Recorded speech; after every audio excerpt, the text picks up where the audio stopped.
আসসালামু আলাইকুম প্রিয় গাইস, বিকাশের লোন কিভাবে পরিশোধ করবেন যদি সময় শেষ হয়ে যায়। আজকের ভিডিও খুবই গুরুত্বপূর্ণ, এই জন্য আমরা লোন এই অপশনে ক্লিক করতে হবে।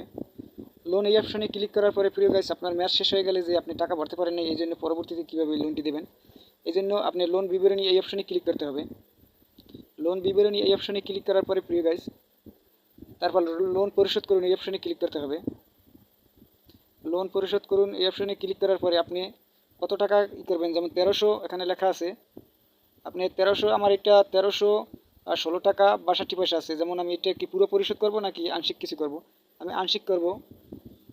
যেমন এই আংশিকের উপর ক্লিক করতে হবে। ক্লিক করার পরে এখানে কত টাকা করব, যেমন আমার এই মাসে কিস্তি হইলো 645 টাকা, আমি 645 টাকা দেবো। যেমন 645 দিয়ে তারপর পরিশোধ করুন এগিয়ে যান এই অপশনে ক্লিক করতে হবে।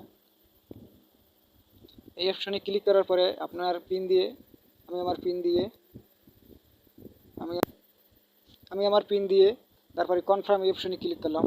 ক্লিক করার পরে ট্যাপ করে ধরে রাখতে হবে, যেমন এই জায়গায় সবাই আমরা জানি। ট্যাপ করে ধরে রাখার পরে আমার এই 650 টাকা এখানে লোন পরিশোধ করা হলো। এইভাবে আমরা বিকাশে লোন পরিশোধ করতে পারি। যেমন আমার মেসেজ দিয়ে দিচ্ছে, যেমন ইউ ডিজিটাল 650 টাকা আমি লোন সাকসেসফুল এটা করলাম। এইভাবে আমরা লোন পরিশোধ করতে পারি। ভিডিওটি ভালো লাগলে সাবস্ক্রাইব করুন, পাশে থেকে বেল আইকনটি বাজিয়ে দিন। আল্লাহ হাফেজ।